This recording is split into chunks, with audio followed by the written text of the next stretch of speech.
S is M. SM. May storage na ako eh. Sarado pa. Ang ina. Ang ina bakla. Nag-short. Daksi si Sue. So, part 3 ng pagiging paesang. First is like, what sense ang mga paesang. Na para bang dito yung ulam sa bahay. So, buhay na naman yung mga paesang ngayon. Like, na para bang anak sa mayayaman. Araw-araw nagkakalabas. Different circle. May OG. Lolia.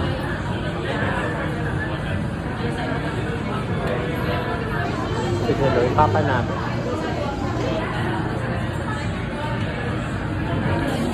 Wow. Kami nag-blur yung kamay. Buhay na naman yung mga paesang.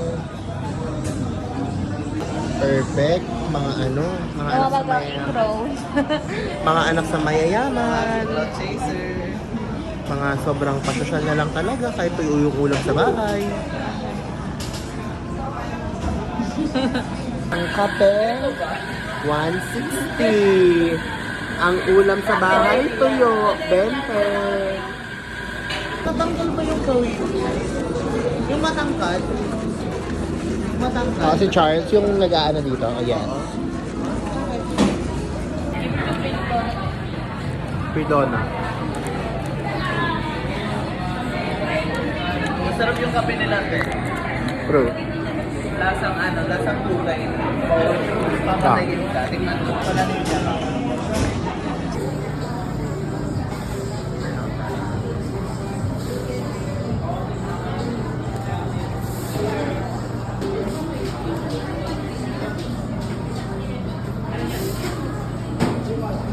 Kape nga. Grabe ako. Inang naputukan na ka.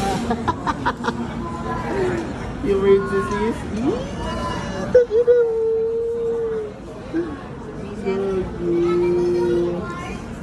Yum. Wait muna nga, kahanap ako ng name para sa haul ko. Sena, dali mo sa sinehan. Laki. 599. So, nagpapaesa kami right now here sa supermarket. Bibilan ko yung mga pamangkin ko, guys. Oh, eme Ano kabait na tita? Chusera, 61 pesos. Bakit?